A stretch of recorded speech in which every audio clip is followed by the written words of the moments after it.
want, but just make sure, since you like it, be among the best, if not the best. Wow, ang ganda naman. Ang ganda ng iyong guiding principle sa buhay.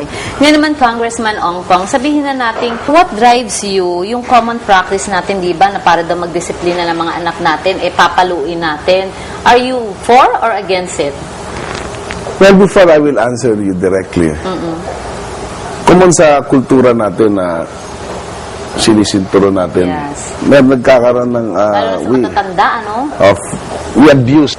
To me, hindi yan discipline, but I've come to realize that it's really an abuse. We are abusing our children, Yes. both physically and emotionally. So, dapat ang sa akin talaga, tigilan na yan mga pagsisinturon. Dahil ang mga bata kadalasan niya, pag umuwi lang ng gabi, dahil nasa labas naglalaro, pag uwi ng bahay, napakadumi. Magagalit ka, papaluin mo. Hindi alam niya kung anong kasalanan ginawa niya. Tsaka, Magugulat na lang as siya. for them, hindi kasalanan yan. Yes, Kasama sa buhay nila yan. Tama. So, depende pa rin yung pamamalo. Parating ilalagay mo sa lugar. Baka imbis na makadisiplina ka, maging rebelde pa yung anak mo. Ganun nga nangyayari. Kaya marami tayong tinatawag na dysfunctional family dahil nga all throughout their growing years, they live in fear, no? So, that's why nga itong bahay ko, hindi ko inaayos. Kasi yung may mga furnitures dahil napakamahal or whatever, mga expensive base, bumagsak, iinit ang ulo mo, magagalit mo. So, this house really was built and all these furnitures were put here in place for them to destroy. Yes, and for them to enjoy, ha? And enjoy. That's right. Tama. But ito, katulad dito, tatalon-talon niya kung ano yan. Rather than changing, ayusin na lang natin, i-reupholster rather than buying a new one. Mahal-mahal, magagalit ka lang pag nasira nila. So you have to understand na yung mga bata, kailangan nila maglaro. At talagang by nature, naglalaro. They're playful by nature. Playful by nature. Ay, nako. Ang ganda-ganda namang kausap nito si Congressman Ongpong. Congressman, may mga sinasabi tayong mga experience mo ba? Yung parenting style mo ba? Sa tingin mo, nagva-vary ba to sa ugali ng mga anak mo? Or depende sa mga moods nila? Well, basically, makikita mo bawat bata may kanya-kanyang ugali. Makikita mo yan from birth hanggang you see that all along, no? Yung isa, merong madaling hindi kumikibo, pero nasasaktan na pala. May isa, konting kirot, galit na. Yes. So, kailangan i-adjust din natin. You have to be very sensitive with their Yeah, feelings. yes. With our experience, ito pala mga pumapasok na ng mga 13, 14, 15, dyan yung mga problema, no? Kasi, Diyan ang mga konting mga problema. yes, so ng mas teenagers. babantayan mo siya, mas as parents, mas pasensyoso ka until they will, at 16, nag-stabilize na yan sila. Sabihin mong congressman, di ba tayo, nagtuturo tayo ng mga lessons, what they should know, what they should learn from life. Tayo bang mga parents, ikaw, for one, may mga natutunan ka bang lessons sa mga anak mo?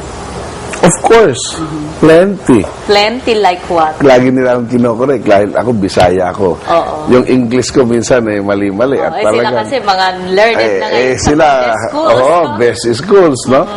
So, natatawa ko, kaya nga binibiro ko, kaya ko nga kayo pinapadala ng mahal na school, magandang eskwelahan You know, all of this joke, I take it lightly. Alam mo naman, very casual, very lightly. yung ating Bisaya tayo, kuminsan balubaluktot yung ating English at Tagalog. Lumalabas yung punto ng Bisaya. So, minsan yan, niluloko ako ng mga anak ko. But, okay lang. I don't take it against them. Tama. Kasi meaning, they are learning from their school. Yeah, Diba? and I learned many things, you know, like one of my daughter who is now in UK. Anong pinag-aaralan niya? Economics and economic history sa York University. It's one of the best university in UK. From time to time, pinapadala niya ako ng materials about economics. So, there are times when I also email, nag-uusap kami, we talk about economics, siya nagtuturo sa akin. Oo. So, I learned a lot. I learned from my kids. Yun. Kaya ang importante mga kaibigan, si Congressman Ompong Plaza, kahit gaano ka-busy siya sa Congress, yun ho, nakita nyo, sobrang time, quality and quantity time na ibinibigay niya sa kanyang mga anak. Thank you very much for being here sa Close and Personal at more power po sa inyo at sana magkatulong-tulong pa tayo in the next few years to come pa. Well, Marisa, thank you also for inviting me. So, maraming salamat kasi at least na-articulate ko kung ano yung aking advocacy, lalong-lalo na sa mga kabataan, because I really believe that we should really give importance to our children. And so this is one avenue, itong programa mo, where ma-articulate natin. Siguro may mga magulang dyan na mag-ano kasi role modeling, isa kang politiko, magtataka sila, kala nila okay lang na iwanan ng pamilya. Makikita naman natin na ito isang politiko ay talagang nagbibigay pa rin ng panahon sa mga anak. Thank you very much. Thank We'll see you, more thank of you. Thank you.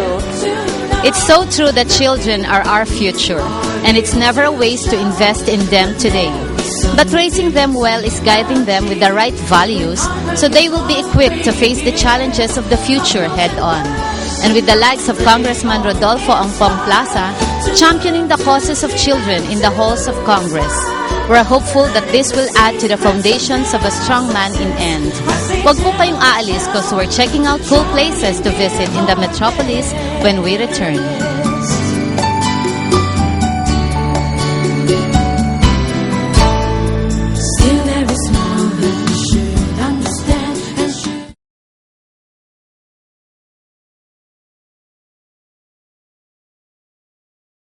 Celebration Cake by Miss Irma Contreras Yu.